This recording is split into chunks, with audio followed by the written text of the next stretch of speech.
Hola chicos, ¿cómo están? Hoy día en el curso de física vamos a hablar acerca de las fuerzas conservativas y no conservativas, además de la conservación de la energía. Así que vamos a comenzar. Primero vamos a hablar acerca de las fuerzas conservativas, y estas van a aparecer con una característica bastante especial, que es la conversión bidireccional entre la energía cinética y la energía potencial. A ello le vamos a llamar una fuerza conservativa. ¿Qué quiere decir? Cuando nosotros tenemos, por ejemplo, un objeto que está a una determinada altura, este objeto no va a tener una energía cinética, sino va a tener una energía potencial. Pero si este objeto va a ir cayendo, progresivamente va a ir aumentando su energía cinética, mientras su energía potencial va a disminuir. Es gracias a esto que la fuerza que actúa ahí, en este caso, es la fuerza de la gravedad, y por ello es una fuerza conservativa. Otra fuerza conservativa adicional es la fuerza de un resorte.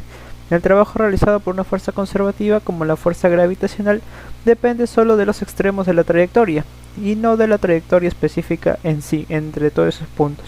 O sea que cuando, por ejemplo, nosotros tenemos este corredor de acá, en tres situaciones diferentes, el trabajo efectuado por la fuerza gravitacional va a ser el mismo en las tres trayectorias, debido a que la fuerza va a ser conservativa. Esto es porque solamente estamos considerando tanto la posición inicial como la posición final. No nos importa mucho el análisis del camino que recorre, solo la posición inicial y la posición final.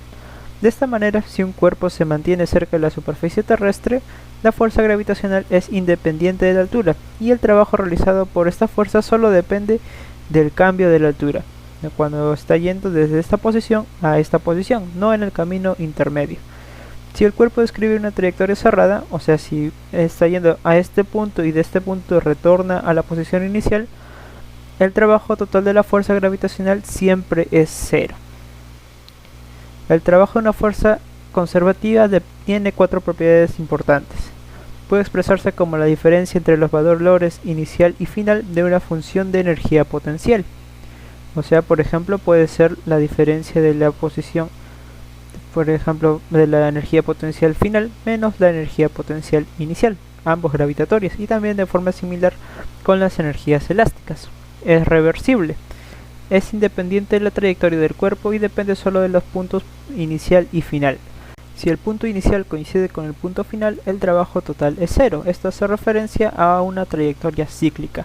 Si las únicas fuerzas que efectúan trabajo son conservativas, entonces la energía mecánica total, como nosotros sabemos, la energía mecánica total es la suma de la energía cinética más la energía potencial. Recordemos que la energía potencial puede ser de dos tipos, gravitatoria y elástica.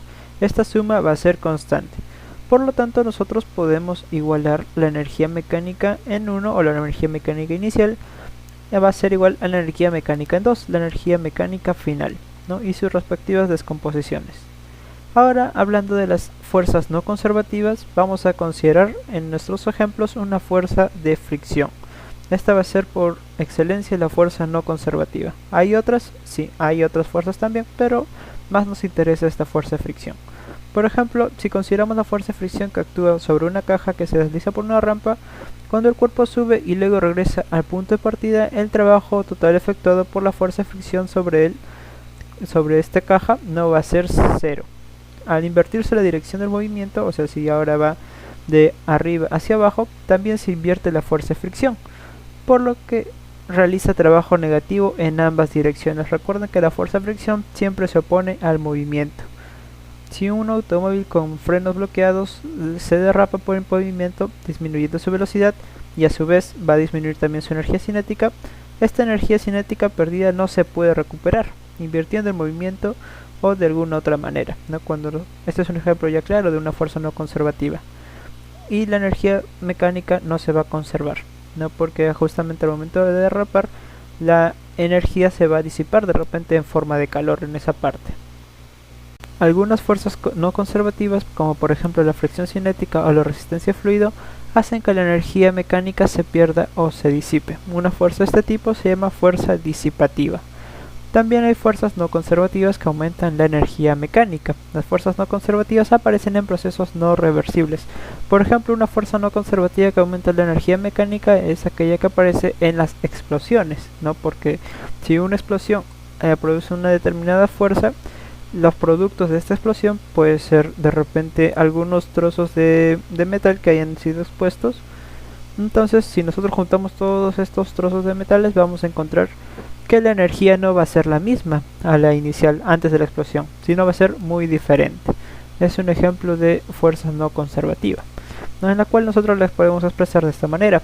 Ahora la energía mecánica en uno, la energía mecánica inicial, más el trabajo de otros tipos de fuerzas, porque otras fuerzas, va a ser igual a la energía final, no la energía en 2. Ahora vamos a hablar acerca del principio de conservación de la energía mecánica. El universo, como consecuencia de los innumerables fenómenos que en él ocurren continuamente, se produce una transformación o intercambio de energía entre los cuerpos. Esto es lo que hace referencia al principio de conservación de la energía mecánica. La energía total, o sea, la energía mecánica, es la potencial más la cinética. Recuerden que la cinética es tanto la energía potencial gravitatoria como la energía potencial elástica. Esta se va a conservar cuando un objeto se mueve sin fricción bajo la acción de la gravedad y o fuerza elástica solamente. O sea, solamente cuando aparece la fuerza gravedad o la fuerza elástica vamos a tener este caso de acá. Por ejemplo, tenemos este péndulo que tiene tres posiciones, la posición A, C y B. Entonces, con respecto a este nivel de referencia, esta rayita punteada se va a cumplir que la energía mecánica en A es igual a la energía mecánica en C, y también va a ser igual a la energía mecánica en B. Ojo, estamos hablando solamente de energía mecánica. Por ejemplo, en la energía mecánica en A, la energía potencial gravitatoria es la única que va a actuar, debido a que la cinética va a ser 0 porque su velocidad es justamente 0.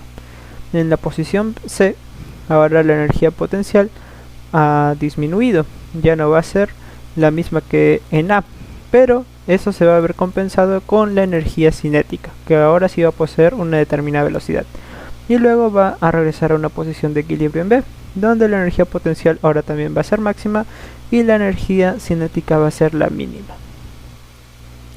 En el caso B vamos a tener lo siguiente, ¿no? Va a ser un asunto muy similar, porque en la posición P, la energía mecánica en P, con respecto a este punto de referencia, la energía potencial gravitatoria es 0, ¿no? La energía mecánica, tomando este caso de acá, tenemos una situación bastante interesante. Si nosotros tomamos el nivel de referencia como este de acá, el inferior, entonces la energía potencial en este punto de acá, en el punto P, va a ser máxima. La energía cinética no va a tener porque no está en movimiento. Conforme este bloque o esta esfera ha ido deslizándose por esta rampa, ha llegado a la posición R. ¿Pero qué ocurre en la posición R? La energía cinética va a ser 0. ¿Pero qué pasa con la energía potencial? ¿También será 0? Esa es una pregunta interesante, pero para ello nosotros vamos a tener que necesitar este segundo nivel de referencia acá. En sí va a tener una energía potencial. Esta energía potencial va a ser ahora con referencia a este de acá, al nivel de referencia 2, que viene a ser el superior. También va a tener una energía potencial, porque justamente esta energía potencial la va a usar para llegar al punto Q, ¿no? Y en todo este recorrido también va a hacer uso de la energía mecánica. Se va a cumplir en estas tres situaciones de acá, van a ser iguales con respecto a dos diferentes tipos de niveles de referencia, ¿no? Por ejemplo, bueno, esto ya es una parte didáctica para que ustedes puedan ir viéndola. Nosotros vamos a pasar a los ejercicios. En el primer ejercicio tenemos la siguiente situación. Imagine que se está reacomodando sus muebles y desea mover 2.5 metros un sillón de 40 kilogramos a través de una habitación. Sin embargo, el camino rectilíneo está bloqueado por una pesada mesa de centro que no deseamos mover, ¿no? Esta es nuestra mesa de centro y esto es nuestro movimiento, ¿no? Deberíamos ir desde este punto 1 hasta este punto 2, pero la mesa nos la impide. Por lo tanto, nosotros movemos el sillón siguiendo una trayectoria rectilínea de dos tramos, de 2 metros y de 1.5 metros de longitud. En comparación con la línea recta, ¿cuánto trabajo adicional debes realizar al empujar el sillón por la trayectoria acodada? Por esta de acá, ¿no? Por esta trayectoria de acá.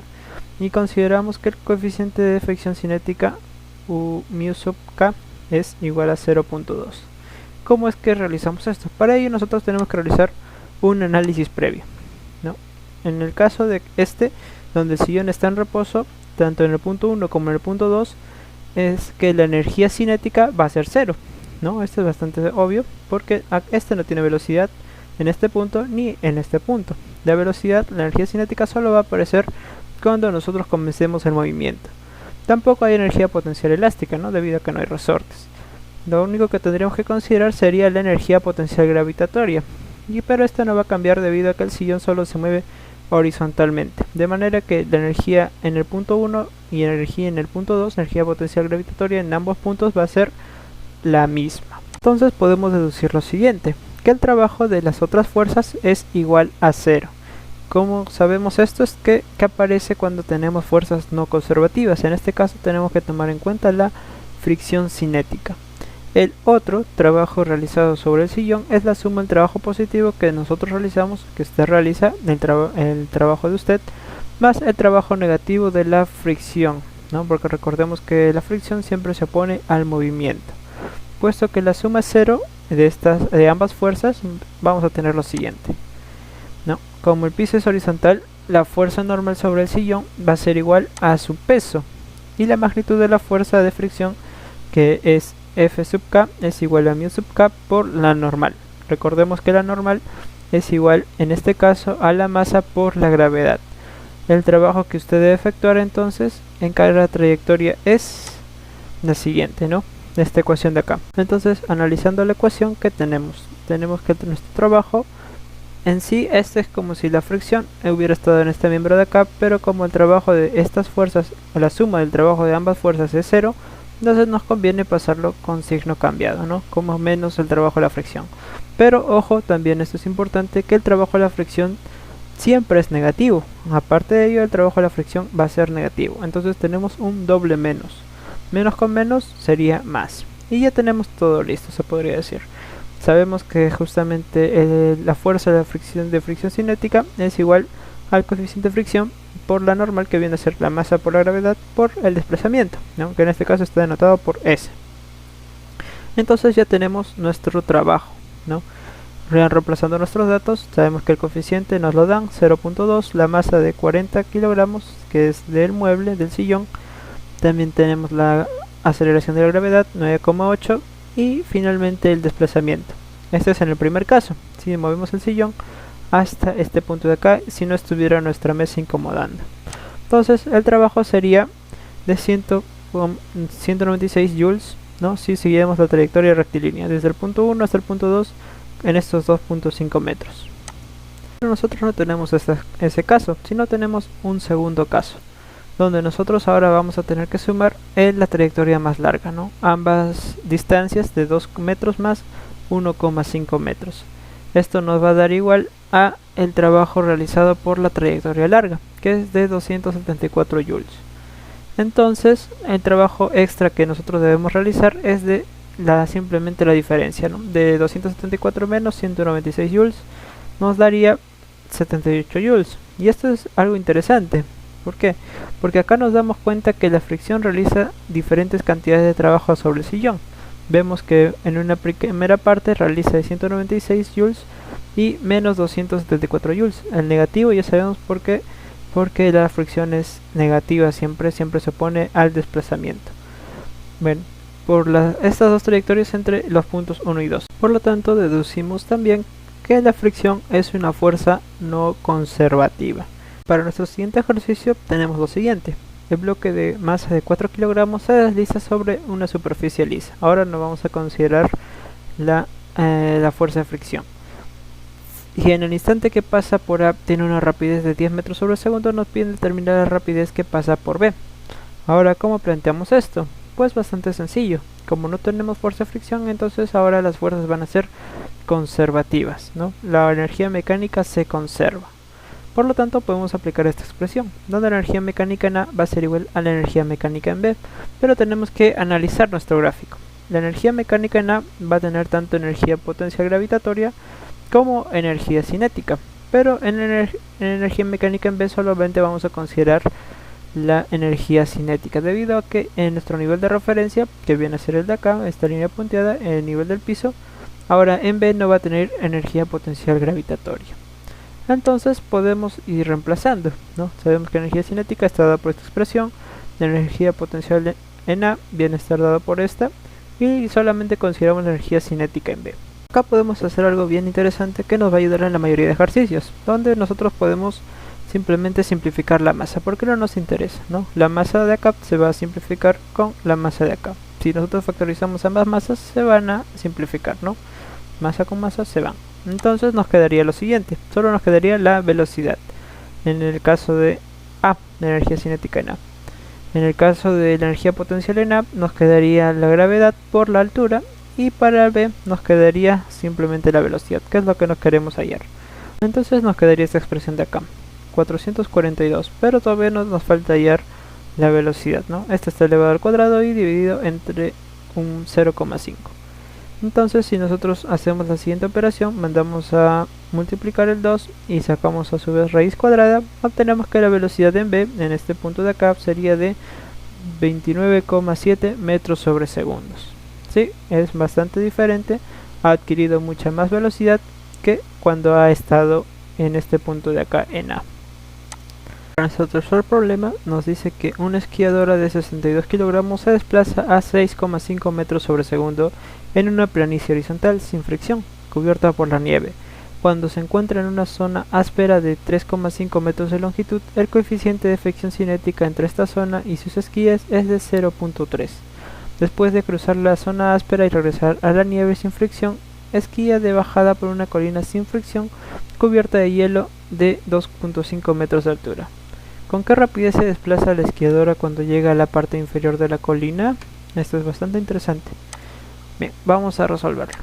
¿Cómo hacemos esto? Primero tenemos que tener en cuenta que parte de la energía mecánica del esquiador se convierte en energía interna por la fuerza de fricción, ¿no? La cual es no conservativa. Esto sucede en el terreno irregular. Entonces tendríamos lo siguiente: la energía mecánica final sería igual a la energía mecánica inicial menos la fuerza de fricción por la distancia, ¿no? Por el desplazamiento. Este es el trabajo de la fuerza no conservativa. Bien, recordemos que la fuerza de fricción está dada por la constante, ¿no? La constante de fricción por la normal, que en este caso sería la masa por la gravedad. Quedaría esta expresión de acá reemplazando la energía mecánica. Nos recordamos que la energía mecánica final va a ser cuando esté en la posición más baja de la colina, cuando justamente haya bajado estos 2,5 metros de altura. Entonces en esta posición final no tendría energía potencial gravitatoria. En cambio, la energía mecánica inicial sí, tenemos que considerar esa altura de ahí. Por eso que acá está como energía potencial gravitatoria, MGH. Por otro lado, tenemos que restar a esto justamente la energía, o mejor dicho, el trabajo de la fuerza no conservativa, que viene a ser la fuerza de fricción. Entonces, resolviendo para su velocidad final, tendríamos que multiplicar por 2 todo esto de acá por 2, y este miembro de acá también por 2, todo esto de acá, y a su vez sacar raíz cuadrada, ¿no? Para despejar simplemente la velocidad final. Recordemos que también la masa la podemos simplificar, ¿no? Porque está en este miembro de acá y en este miembro de acá. Entonces ya tenemos la velocidad final despejada. Quedaría la raíz cuadrada de la velocidad inicial al cuadrado más 2 veces la gravedad, la aceleración de la gravedad por la altura, menos la fuerza no conservativa, que viene a ser el coeficiente de fricción por la gravedad por el desplazamiento, que viene a ser S. Luego, reemplazando ahora sí nuestros datos del ejercicio, nos queda todo esto de acá y simplemente nos queda operar, ya sea mentalmente o también pueden usar su calculadora, no hay problema. Finalmente tenemos que la velocidad final nos quedaría como 8,41 metros sobre segundos. Bien, entonces este es nuestro problema número 3. Ya para finalizar tenemos el problema número 4, que tenemos un bloque pequeño es lanzado horizontalmente con rapidez de 5 metros como se muestra en la figura. Despreciando toda fricción, determine la distancia de que lograr avanzar como máximo en el plano inclinado. Consideramos la gravedad 9,8 metros sobre segundo al cuadrado. Entonces tendríamos que considerar en qué situación estamos. Como no hay fricción, entonces vamos a tener que la energía se va a conservar. Vamos a tener fuerzas conservativas. La energía mecánica inicial va a ser igual a la energía mecánica final. Pero tenemos que considerar este caso de acá. Como el bloque está en esta posición y está al nivel nivel de referencia está en el mismo nivel, entonces la energía potencial inicial será 0.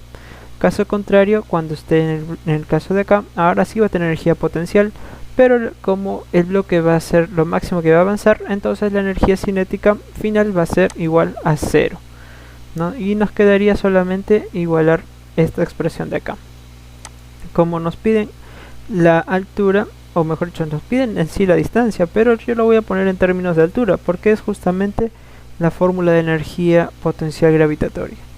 Ahora vamos a hacer un artificio para poder obtener la distancia, pero por ahora nos concentramos en hallar la altura. Como la energía inicial es igual a 5 metros sobre segundo, lo reemplazamos. La gravedad sabemos que es 9,8.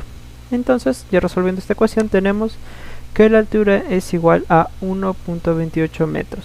La altura quiere decir que hay en este punto de acá, pero no quiere decir que es lo mismo que la distancia. Ojo, la altura no es lo mismo que la distancia. Entonces tenemos que hallar la distancia. ¿Y cómo hacemos eso? Pues nos aprovechamos de este triangulito de 30 grados. A 30 grados se le pone como un K, ¿no? Y la hipotenusa, que vendría a ser nuestra distancia, en este caso sería como 2K. Por lo tanto, 1.8 metros sería como un K y la distancia sería el doble, ¿no? Por lo tanto, solamente tenemos que multiplicar o hacer nuestra regla de 3 simples como nosotros queramos. Yo lo voy a hacer por 3 simples. Por lo tanto nos quedaría de esta manera, ¿no? 1.28 por 2K entre K. K con K se van y nos quedaría simplemente esta multiplicación. Por lo cual nos daría 2.56 metros, ¿no? Es la distancia máxima que va a alcanzar antes de que se detenga. O mejor dicho, cuando ya se ha detenido, ¿no? Porque la energía cinética tiene que ser 0 en ese punto. Bien chicos, hasta acá ha sido la clase de hoy. Espero que les haya podido gustar. Y nos vemos en la siguiente clase. Cuídense mucho. Bye.